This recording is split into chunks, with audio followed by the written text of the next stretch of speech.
Bonjour, c'est Ludwig Blanc, je suis exploitant sur la commune de Chabriant dans la Drôme, sur 38 hectares, en polyculture et culture spécialisée, en semences, maïs, tournesol, de l'ail de consommation, des plantes aromatiques, un petit peu de blé dur, un tout petit peu de luzerne. Voilà. Alors le groupe 30 000, c'est avant tout pour moi un groupe de producteurs animé par Mickaël, animateur de la chambre, et qui permet de se rencontrer à l'angle du champ ou en réunion pour parler de plein de choses autour d'une culture, d'une thématique, pour optimiser la production sur la réduction d'intrants, sur les réglages des machines, sur le choix d'une variété. Mais principalement, là, sur l'objectif de ce groupe 30 000, c'est la réduction des intrants et d'intégrer le travail mécanique pour le désherbage mécanique. Pourquoi 30 000? Le groupe 30 000, ça vient effectivement du dispositif Ecophyto qui a été impulsé par l'État, où en fait au départ il y avait 3000 exploitations engagées dans des groupes défis qui étaient là pour, on va dire, tester la mise en œuvre de réduction de phytosanitaires. Ce sont des groupes, des démarches qui étaient assez lourdes, et sur le deuxième volet d'Ecophyto, il a été décidé de créer des groupes, on va dire, pour faire tâche d'huile, pour qu'il y ait 30 000 agriculteurs, 10 fois plus engagés dans ces démarches de réduction. Donc où l'idée, c'est justement de s'inspirer de ce qu'a déjà fait les groupes défis. Donc notamment dans l'Ail, il y avait un seul groupe défi, c'était dans le Tarn. On est allé le voir et nous on a fait ce groupe défi 30 000 qui est un peu plus léger, qui permet de récupérer un peu plus d'agriculteurs qui sont intéressés pour faire encore beaucoup plus tâche d'huile. Et comme l'a dit Ludwig, également propager l'utilisation d'emplois de techniques alternatives. Voilà, donc le groupe Ecophyto 30 000 fait partie, groupe 30 000 pardon, fait partie de la démarche Ecophyto. Alors il y a différents rendez-vous. D'abord des réunions organisées par Mickaël plusieurs fois dans l'année pour organiser les thèmes de l'année à venir ou même des pluriannuels.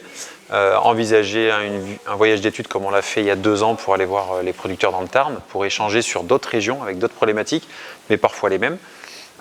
Et puis après, on a depuis pas développé, mais il s'est créé un groupe WhatsApp qui permet à chacun d'avoir un appui vidéo sur des réglages de bineuse ou de RC tri au champ. Et ça permet de se poser des questions. Il en est à quel stade? Est-ce que tu as des maladies? La fertilisation, vous en êtes où? Donc voilà, il y a différents leviers. On se voit aussi à l'angle du champ plusieurs fois dans l'année. Mes missions sont de faire de l'appui technique et de la recherche et développement sur notamment la production d'ail, et plus axé sur les pratiques alternatives, les techniques alternatives. Donc pour cela, pour replacer un peu dans le contexte, j'accompagne individuellement notamment des producteurs bio, et j'accompagne également des producteurs conventionnels d'une manière individuelle et d'une manière collective.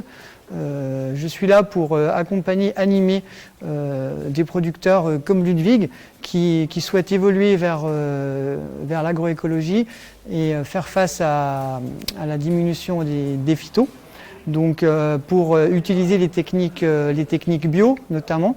Donc tout ce qui est, il y a un gros point fort qui est fait dans le groupe, c'est l'évolution vers les pratiques de désherbage mécanique.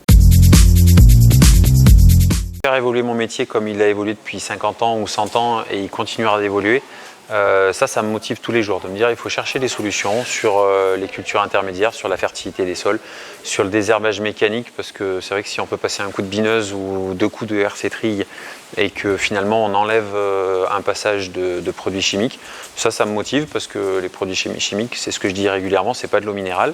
Donc voilà, si on peut faire mieux et arriver au même résultat, c'est ce qui me motive. J'ai pas d'objectif de passer au bio, mais effectivement il y a plein de techniques chez mes confrères agriculteurs, et si on peut les partager, et puis dans les deux sens, hein, moi j'ai d'autres agriculteurs qui me posent des questions, qui me disent ta bineuse, comment elle est équipée, comment tu travailles, quel jour tu interviens, est-ce que tu l'as fait 1 fois, 2 fois, pourquoi tu as arrêté, à quel stade tu commences. Voilà, il y a plein de questions comme ça qui se posent, et le groupe ou le partage, hein, ce groupe là il est spécifique sur l'ail, mais moi c'est ce qui me motive sur plein d'autres cultures, hein, tout simplement. J'ai diminué, je ne sais pas quel est le pourcentage, mais 30, 40, 50% sur les herbicides. Donc voilà, c'est déjà une avancée sur des choses que j'aurais pas imaginé possible il y a 5 ans.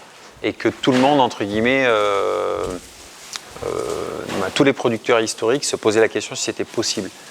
Donc il y a des possibilités, après voilà, il faut faire un pas après l'autre.